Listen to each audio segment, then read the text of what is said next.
And when you finish with that, I suppose you're gonna fly, huh?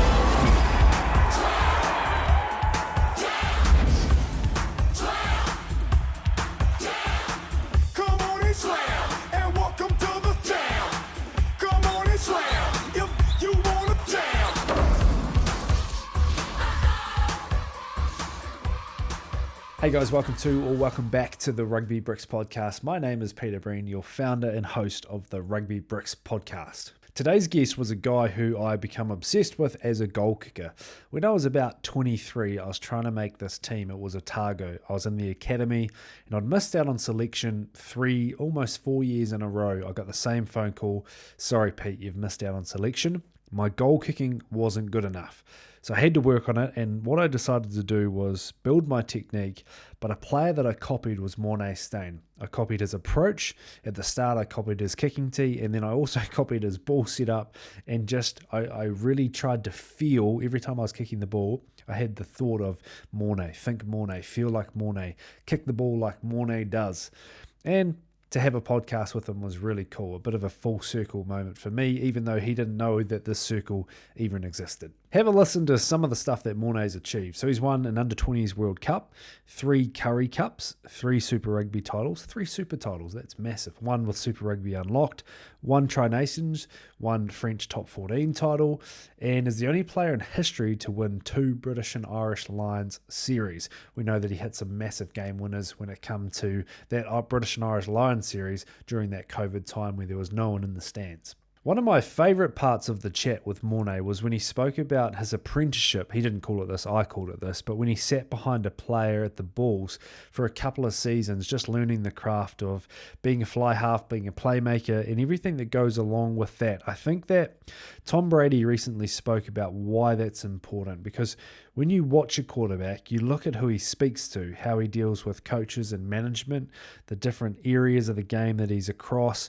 the strategy, the understanding, how in my week do I make this whole beast work better. And I think as a game driver, when you're a 10, you've got to be talking with line-out leaders, you've got to be dealing with pods and setups, you've got to be dealing with the strike moves, the defense plan, the kicking plan, what's happening, where the pressure is coming from, coaching staff, what they're after, what does a successful game look like, okay, how do I implement that during the week, what can I handle and take the workload with the team and get my backline, my unit organized.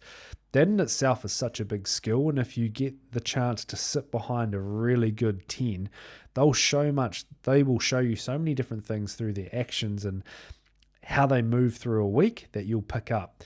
Playing the game is a really small percentage of being a world-class game driver, and all the best 10s that you can think of have got a really cool way of getting through the week and bringing your team with them rather than just focusing on themselves. They bring the team, they get people to play better. We often hear about the best players make people around them better, and that is a big part of being a number 10 and a game driver for your team. Had a really cool piece of content that had a few good comments and a lot of engagement this week. So the video was basically talking about how a basketball player is on the court every day, a swimmer is in the pool every day, and a golfer goes to the driving range every day, working on their craft. And in rugby, we've got a bit of a culture about always having days off. We have our Wednesday off and then we have our Sunday off. So 2 days of the week, we're doing nothing, we're recovering. On the Monday, we might be a bit sore, it might be a bit banged up, so we don't do as much on the Monday. So now we're down to like 4.5 days. That are we capitalizing enough on skill development and becoming obsessed with our craft? I really do believe that not everything has to be full intensity. Yep, you can push back on my argument around basketball, swimming, and golf, that they're non-contact sports. I'm not talking about contact. I'm talking about technique, a scrummager working on their body shape without pushing against anyone, just literally doing their own body drills, a line-out forward doing some footwork and some catch skill and delivery to a halfback passing skill, all the different types of kicking, running lines, speed work, drilling. I really do believe that we can just be doing more in a week. 12-minute blocks, change the mindset of your team to 8-minute blocks. Make sure that these are happening day in, day out. In other news, Rugby Bricks is helping to host a tournament here in New Zealand. It's called the Pacific Series, and we're helping to host the event. 136 teams are coming, so over 2,000 players and coaches and management all going to be wearing Rugby Bricks kit. If you're interested in learning a little bit more about Rugby Bricks kit, just head to the website rugbybricks.com. All the information is there. We'll set you up as a partnership so we can set up an online portal for all your players, coaches, and management to go there and grab a hoodie or a beanie or a jacket to wear on the sideline when they're supporting, along with the on-field playing kit, jersey, shorts, and socks. Some of the epic feedback has been coming from our in-house designer, Hale, who just does an amazing job of some cultural designs, but also a little bit of flair around your club and design when it comes to really elevating your kit and just taking it to the next level purely just through design. I think we've got about a 99% hit rate at the moment.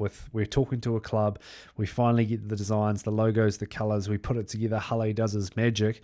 When we send it back, we're at about 99% because all the clubs have just been blown away with how freaking good the designs and the kit looks and how it comes to life. We've got different fits, we've got women's styles, we've got tight, we've got premier, we've got kids, we've got all the different sizes, so we can take care of you with your club needs in 2025. And you get all the digital IP for free. You get all our programs for a club that you can use, pass on to your players.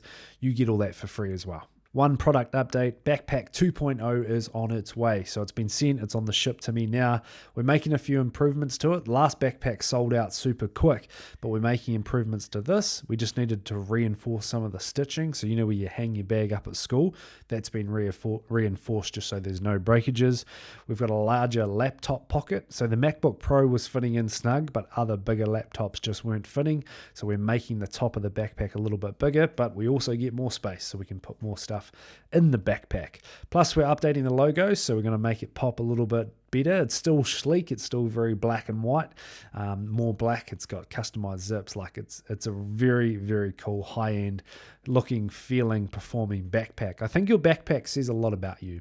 If you're an organized player, coach, that you need your stuff sorted, you need everything where it needs to be so you can turn up and deliver quality sessions as a player or a coach, your backpack says a lot about you. So that's where I'm coming from with this backpack, that it's good to go. Backpack 2.0, be ready for it. So this was 11 p.m. on a Monday night where I finally managed to nail Morne and get him in the different time zones with New Zealand and South Africa. So I really hope you enjoy this podcast with Morne Steyn. Cool. 3, 2, 1.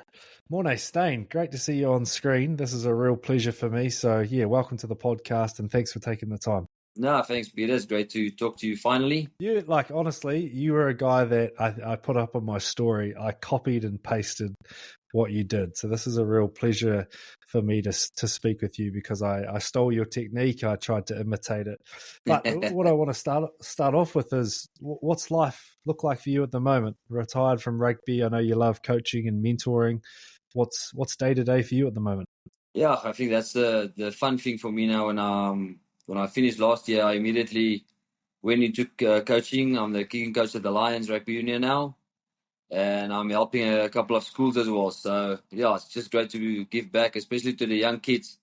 I think that's a good and exciting thing for me. It's just to go to schools and help the younger kids and just give my little bit of what I can give to them. I just give over to them and make it as simple as possible, and just to get it over to them. I love that you jump straight into kicking. When you're turning up to, I suppose, what are you seeing from the youth at the moment? And when you go into these environments, what do you start with? What are you starting your sessions and teachings with? Yeah, I think to keep it as simple as possible. I think these days, kids see stuff on TV and they try and make it sometimes too difficult. And I get some kids when they come to me and I give them a lesson or whatever, they're like, yes, but it's actually so simple. And for me, it's all about repetition. Everyone think it's just technique and you must do this and the right line and everything. But for me, just the simpler you do it and the more you do it, the better you're going to get.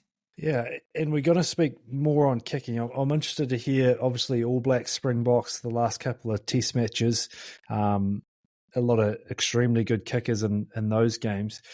Firstly, what was your sort of take on those two games and where the Springboks are at the moment? Yeah, I think the Springboks are now where New Zealand was a couple of years ago. You feel like they can go onto the field now, especially the last test against, or the first test against New Zealand.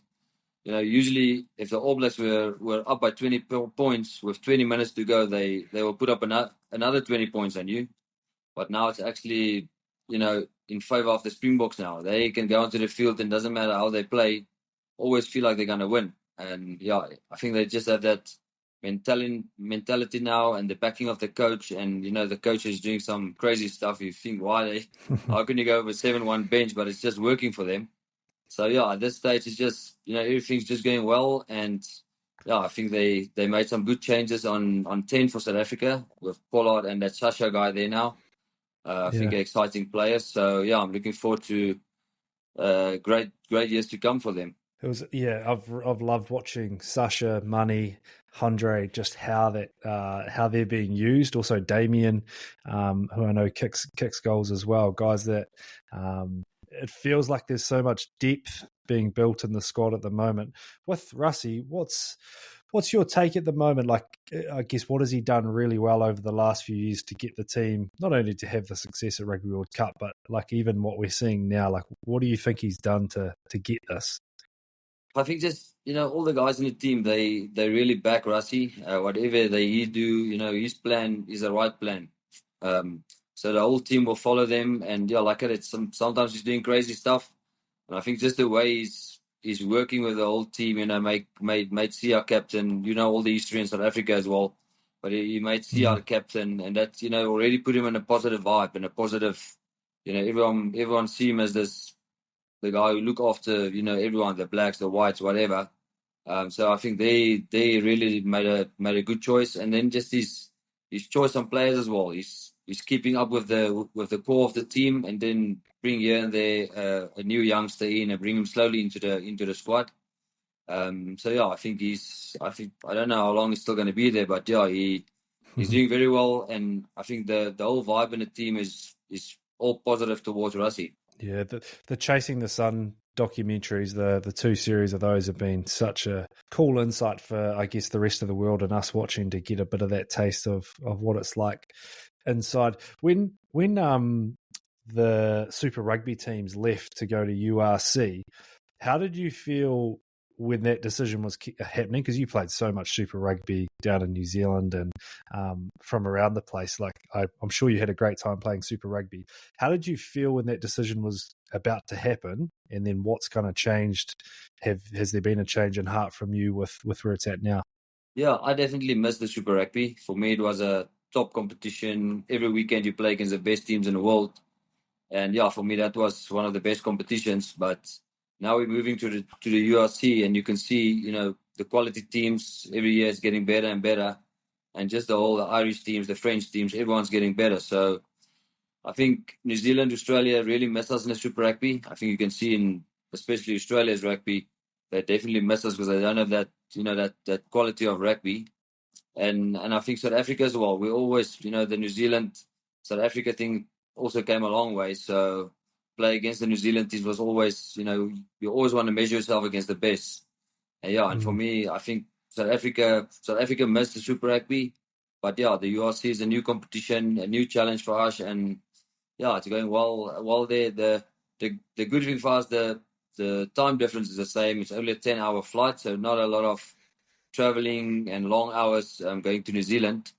But yeah, I think we definitely miss South Africa after the Super Rugby. But the URC is, we're actually enjoying that as well. Do you think the players are better off for playing in URC? Or do you think they're missing something from Super Rugby? Like, what impact do you think it's had on the player? Because what I ask is that the New Zealand Rugby still have the rules that we can't select players who are not signed with NZRU. But we're quickly learning that, hey, it'd be pretty good to have a couple of those guys that we could pick. Yeah, definitely. I think New Zealand's actually, it's a negative for New Zealand. It's not good for you. You can see it in the guys. You are missing a lot of guys, and I think that's the good thing about South Africa. We made that choice because if we make that choice now, I think 3/4 of our team won't be playing because half of them or 3/4 are playing in the URC or in Europe or Japan, wherever.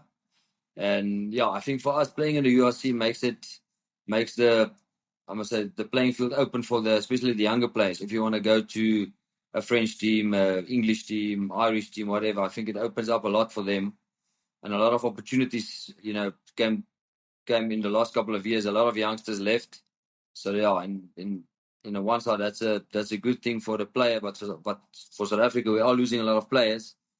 But yeah, we can still pick them and they can still play for South Africa. And I think that's not a good thing for New Zealand, because you can see you guys also miss a lot of players.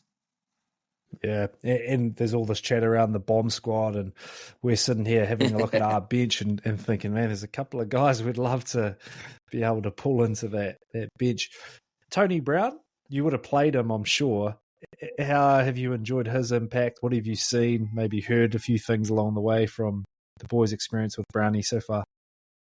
Yeah, I played a couple of games against him, but yeah, just what I heard of, I speak to guys like Jesse Creel and those guys, and I think he's making a huge difference there. I think you can see the Springboks, the whole game plan is more, opportunity overrides everything. So if it's on to kick, you kick. If it's on to run, you run. So I think he's just bringing that a bit of excitement in there and a bit of a whole, look towards the game, because you also know South Africa played a lot of, in the previous years, kick and contesting game.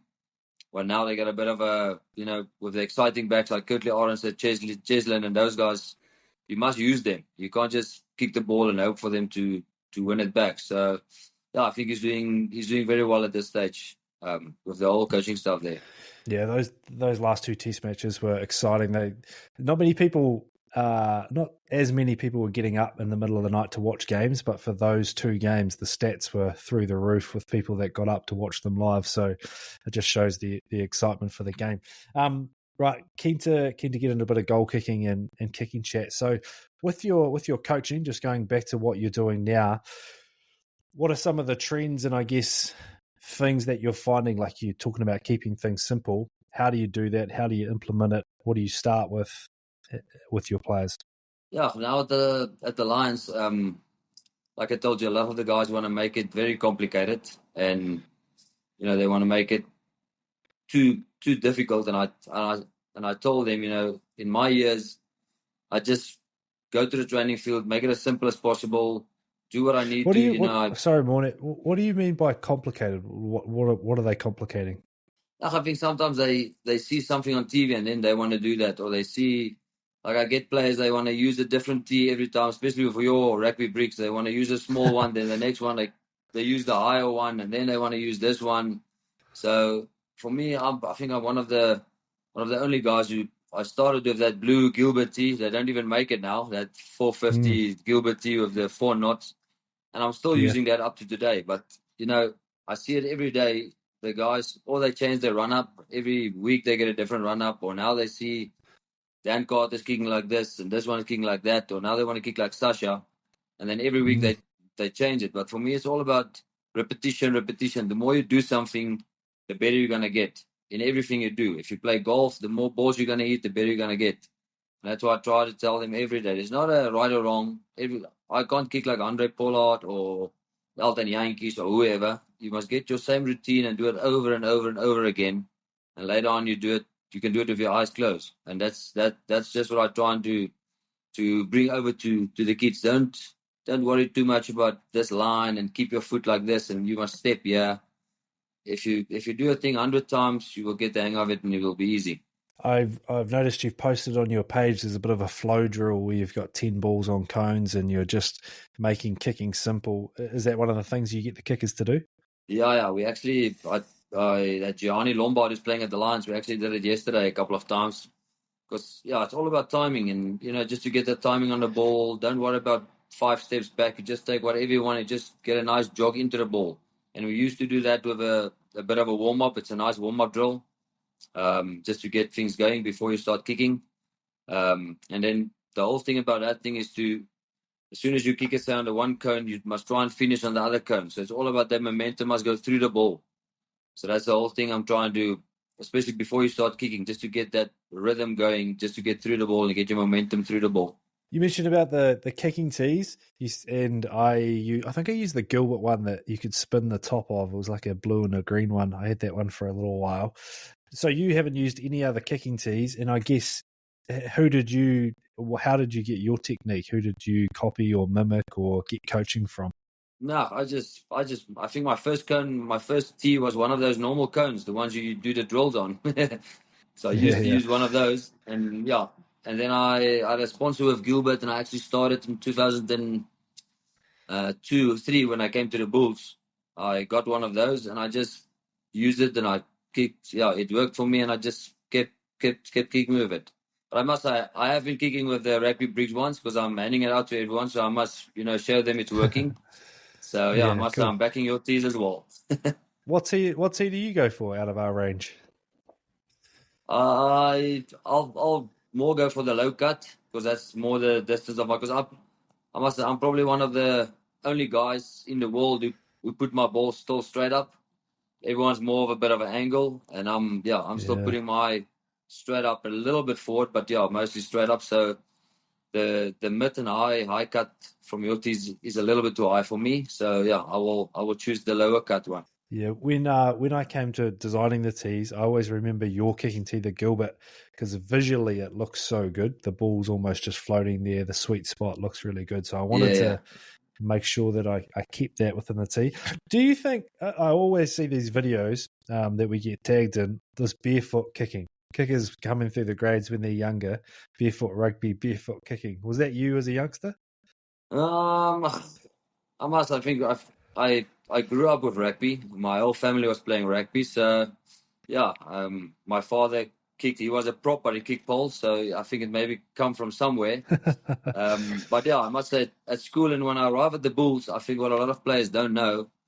My first 2 years at the Bulls, I wasn't a regular kicker. I was the second, maybe third choice kicker on under 21s, and when I played Vodacom Cup as well. And then, yeah, Heineke Meyer actually told me if I want to play in a higher level, I must work on my kicking game. And that's why I just start putting the hours in, and yeah, first on the field and last one to leave. I was about to say, if you're second or third choice, were you good enough? And I guess you got told to work on it. What did that look like? How much time? What effort? I reckon all kickers need to go through a bit of a phase where they're just obsessed with reps and every day, every training. What did you do? Yeah, for me, especially if you fly, everyone just sometimes work on their goal kicking, but then there's kickoffs, there's drop goals, there's touch kicks, there's penalty kicks, there's tactical kicking, there's up and unders, all that stuff. So I usually divide it, say, on the first day I'll do kickoff and drop goals with goal kicking. So every day I'll do goal kicking, but I'll divide all the other stuff in. So on a Tuesday I'll do touch kicks and tactical kicking, and Thursday I'll do some up and unders for the wingers or tactical kicking for the wingers, something like that. And then but every day I'll do poles, and I'll normally finish my session off with poles. And if you're not happy on the day, you can go hour and a half, 2 hours. But if you're happy after an hour, you're good. So I always told myself I'm not going to leave the field with a missed kick or a bad kick. Even if I kick it over, but I didn't strike it nicely, even if you just go put it in front of the poles on the 22 just to get a nice strike, just to go off the field with that positive mindset. Was there any big learnings or big miss kicks when we try to get better at stuff? Obviously, there's always that little awkwardness, and you almost get worse before you get better. Was there any key moments for you that you can remember that stood out? Was like that was a big learning moment. Yeah, I think I went through a difficult year in 2012. Things you just get that day, and that was a year for me that I think my percentage was like 67 or 68%, and I didn't. A lot of games I didn't kick well. Then you get one, you get 5 out of 5. Next one you get 2 out of 6 or whatever, and you try and get that. What's going on? What did I do wrong? But then you go look at the videos, and it's just sometimes you strike a ball nicely, but it's just to the left or just to the right. And it was just one of those years. And for me, it was just just keep on working. Sometimes all the top sportmen, if you look at Tiger Woods, Roger Federer, all those guys are going through difficult stages, and that's just to go back to the basics, go back to when you start kicking all that basic drills, just go do that again and just get the rhythm back. Are you a ball flight kicker, or are you trying to kick the ball straight? What I mean is, are you always trying to draw the ball? Are you trying to get a little fade? Like, what are you doing with ball flight? Yeah, I try and kick it as straight as I can, but yeah, I normally had a little bit of a small fade. But yeah, over the last couple of years, I got that little fade out. And yeah, if you can kick a small little draw, that's perfect, almost like a golf swing. But yeah, I try and kick it as straight as I can. In that last Springbok versus All Blacks, both kickers missed a pretty clutch kick that would have really helped both teams.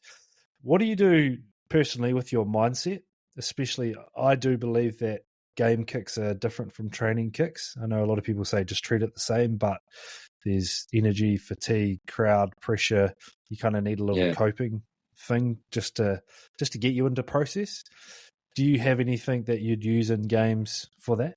What I always try and do on the training field, I try and put myself on the same pressure on the training field as well.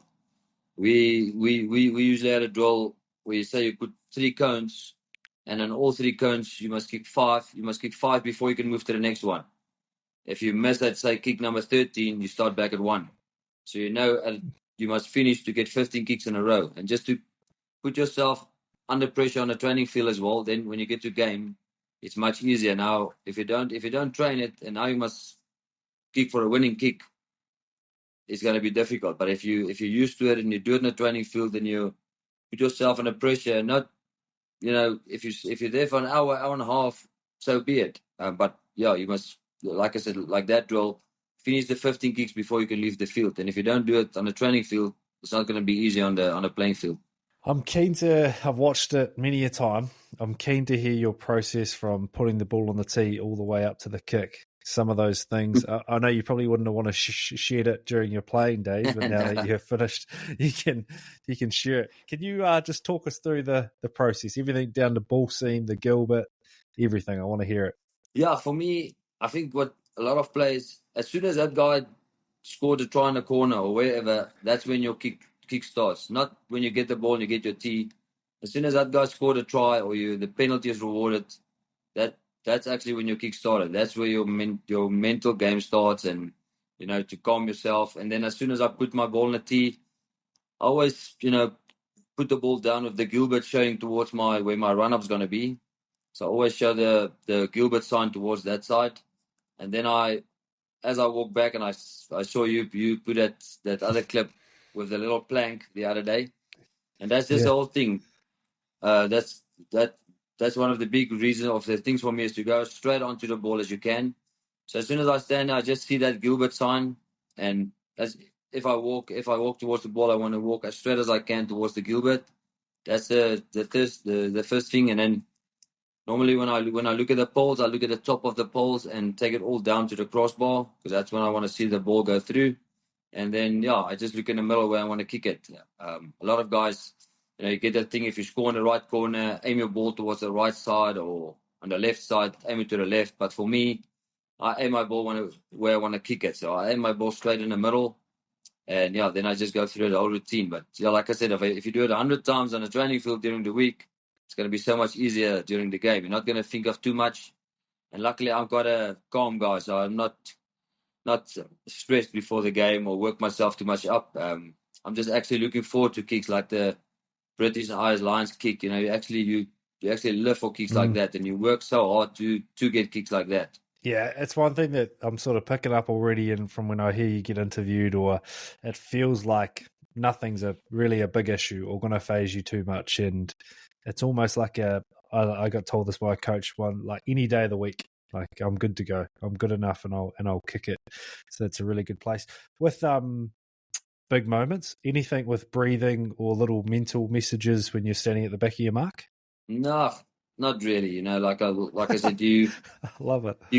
You actually get those guys if the penalty's rewarded maybe for a winning kick, you look around, you try and find that guy, but he's not there. He's actually hiding. You don't want to get the kick. But for me, like John Smith always say, as soon as they rewarded that penalty in 2009, Morne Steyn was on the field, and he was normally the guy who's taking the long kicks. But as soon as he was still looking around for France, and I was standing next to him, and just give me the ball, John. So that's the thing. It was actually see it as a positive, and you wanna do it. You wanna have kicks like that. I want to ask you about that plank video. So oftentimes kickers have got trends on why they miss. Did you ever feel like you got low on the plank or fell off, or what were kind of your misses and fixes that you had as a goal kicker? Yeah, I think the main thing is for me, if you kick the ball, or you're not going through the ball, or you leaning towards the one side of just a bit of a, I always tell the guys, it's a little bit of a half swing. And for me, you also kick, and you can definitely feel it as soon as you get a good strike on the foot. You can definitely feel it. And yeah, for me, it was just when I get that half a swing, you don't go through the ball. You feel like you're stuck in the middle, and there you can feel, or you're just leaning to the one side. But yeah, for me, as soon as I feel it on the foot, you can see this is a good one or a bad one, and then and you look up and you see the ball is going through. That was always the thing for me.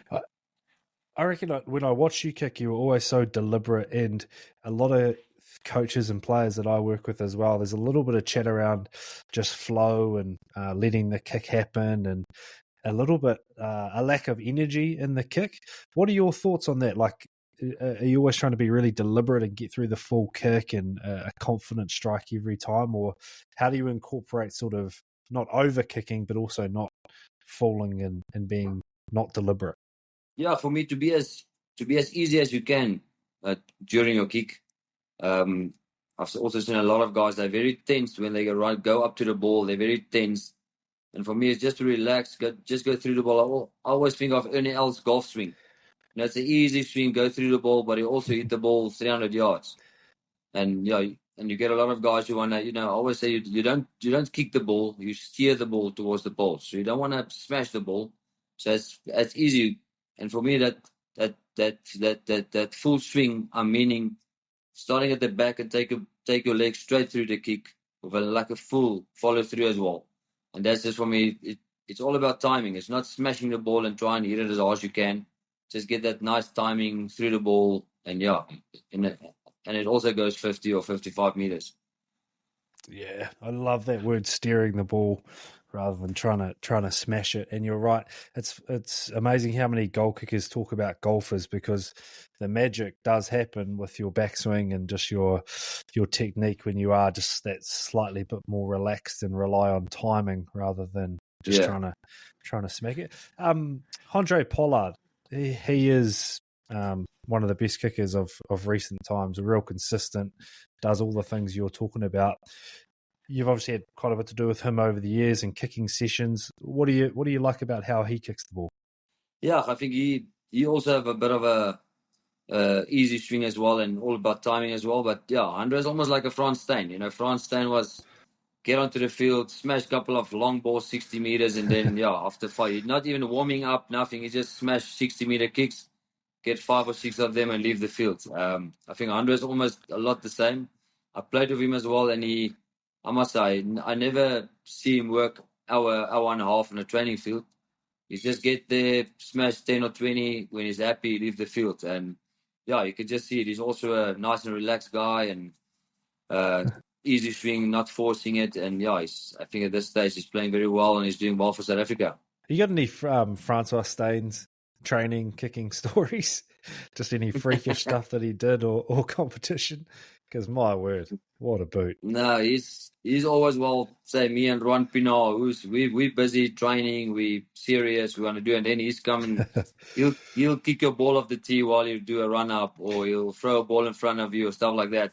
And then, like I said, he's just putting his ball 60 meters, smash it long, make another joke or two, and then just leave the field. And then Saturday coming, he'll kick 5 out of 5 long ones. So that was just France. His training wasn't his big thing. One more question about goal kicking. When you did all those hard years of sort of being told to become a better kicker, what sort of how many hours or reps were you putting in your week compared to as you got a bit older and more established and your percentage went up? What was sort of the change that you saw there? Yeah, I think when I was in that earlier years, I think I would be hour and a half in a training field, and on a bad day it can goes up to 2 hours. But then, like I said, I'll normally divide it into, so I'll do an hour touch kicks or half an hour touch kicks and say drop goals, and then the next hour I'll do goal kicking. And then your warm up will be longer when you're younger. You'll do more kicks. You won't be happy after 20. You want 30 or 40 or 50 kicks because you're youngster, still fresh, and you just want to be out in the field. But then as soon as I got a bit older, it was almost just for keeping that that pencil sharp. You know, just go onto the field, kick till you're happy, just get a couple of good strikes, and you know, just every day get that rhythm and keep the rhythm. Like I said, even if you do only 10 or 20 kicks, but just every day do something, and just to get that, keep that pencil sharp. I totally agree, and it's why golfers go to the driving range day in, day out, putting, chipping, feel rhythm, how you're feeling that day. I think what's the culture like in South Africa at the moment with trainers and time on feet and pulling kickers off field? Because I agree. I reckon we got to let our kickers do their work and their craft. It feels like we're trying to pull them off the field as fast as we can.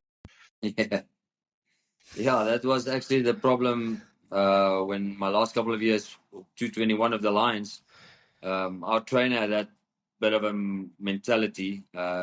If they say we're just going to be out on the field and say we do 50 minutes with the team, they only give us like 10 minutes goal kicking. And then later on was like, listen, just leave us. We'll do it. But they want to pull us off after 10 minutes of kicking. And then, yeah, that wasn't working for me. I totally agree. The thing I have to tell kickers is you're a rugby player, not a rugby kicker. So, okay, I suppose how much time did you spend in your other parts of your game, your tackling, your defence, your passing game? What is something else in the game that you took real pride in as a player? I think the big thing for me, what I also tell a lot of players and coaches, is to get that almost that time that you're not playing. I was playing at the Bulls. I started in 2003. I came to the Bulls, and for the first 3 or 4 years, I was sitting on the bench. I was sitting behind Derek Hougaard at that stage. He was playing for the Bulls, and I think that was the time where I actually learned a lot of the game. You know, get a 20 minutes here, get a 30 minutes here, get a 10 minutes here. But you learn so much about the game, and I think these days the youngsters don't want to do it anymore. In South Africa, it works like if they don't make a team by 21 or 22, they go overseas. They go find another club or make money or do something else. Where that's actually, for me, the time where I learned a lot of the game, and to play behind Derek Hougaard, see how he's doing things, and just the reading of the game. I always tell the fly-offs as well, you must always, while you're playing, you must actually be a phase or two before the game. You must know, if you want to play the forwards here, after this I'm going to hit the forwards here, and then I'm going to look for the right corner or the left corner. I'm going to see what the fullback's doing. So for a fly-off, you must always be a rock or two before the game. And that's where you start understanding the game, find your depth, rather be a step too deep, because I always tell them it's much easier to go from a kicking stance to a running game, where you're too flat and you want to run, and now all of a sudden you want to kick. Then you must fall back and whatever. So rather be a little bit that half a meter deeper, be ready to do a kick, and if it's not on, you can still run onto the ball and do a pass or whatever you want to do. So yeah, for me, I learned a lot of the game while I was on the bench and not playing. And it's like anything. You get to do an apprenticeship, which is a few years in a rock solid academy or behind a player just learning the craft. With you mentioned there about kicking game, what are some of the trends you've seen come in of late?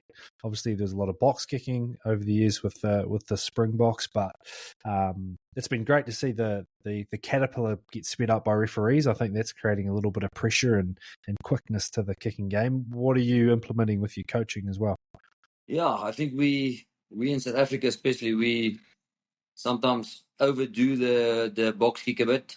I think these days with the blocking and the almost like a shield they form for the winger not to get to the ball, make it so difficult to win the ball back. And then again, everyone's getting better in the high ball catching and competing and everything. Everyone's working very hard on that. But I think for me, what I brought to the Lions now, and when I speak to some coaches, is and I see the Springboks and the All Blacks were doing it, is the open side, up and under, instead of the box kick. Because the blocking, there's your winger and your fullback is going for the ball, and it's only the winger standing there, because normally if you make ready for the box kick, the fullback's coming over, he's almost under 15, the winger's on a touch. So leave that whole, 40, 50 meters, on the open side open. It's only the winger standing there with two guys coming, and the only guy who can actually block you is the number 13. because a 12 and a 10 is going putting pressure on. So that's actually an easier way to get the ball back. But yeah, I see the Springboks and the All Blacks are starting to do that a little bit because, yeah, like I said, it's difficult on a box kick to get to the ball because the shield or the people who's blocking there is you can't get through them. You're so right, and teams got so good at gloving or shielding to make that catch secure. What did the group or the players or yourself learn? Have you learned for the last few years with the URC, seeing different pitches, different fields, different weather conditions? What were some of the things the group picked up through that? Yeah, we, especially in South Africa, it's normally dry and we've got great fields, but then you get to France or you get to England where it's raining like 90% of the time, and it's cold, especially in the time of the URC. It's winter time there, so you play in a 0 degrees or -2 degrees, raining, ice cold. So yeah, we definitely had to adapt and get used to that. Luckily, I played in France for 6 years, so I was a little bit used to it. But yeah, for a lot of South African teams, the fields are not the same, the weather conditions are not the same. So yeah, there's a little bit of a adapt that you must do when you get to that side of the world. That's magic. I really appreciate your time on this call, and I know that it's going to help a lot of kickers. We've got a lot of people that listen to this that just love detail, going through their own journey themselves, and to have someone like you share your knowledge and insights been really special. So I appreciate your time. No, thank you very much, and yeah, well done for you of Rugby Bricks as well. I think you're doing a great job, but especially in South Africa, it's massive here. I think 90% of all the kickers got a Rugby Bricks tee, so no, it's Fantastic. great. Yeah, keep up the good work. I appreciate it. I'm really looking forward. I need to get to South Africa, and there's chats around a few clinics and kicking sessions, so I hope that we can link up in the future. But no, I appreciate your time. Perfect. Thank you very much. Cheers, my man.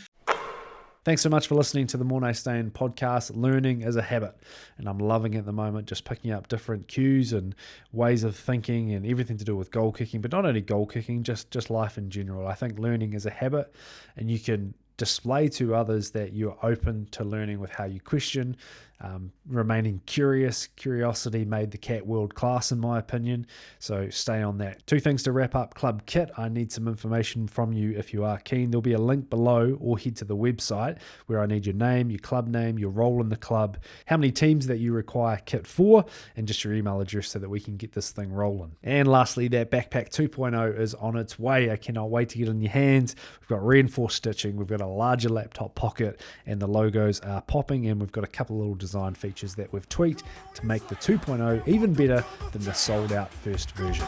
Thanks for listening to the podcast. Keep out working, keep out learning, people, and I'll see you again on the Rugby Bricks podcast.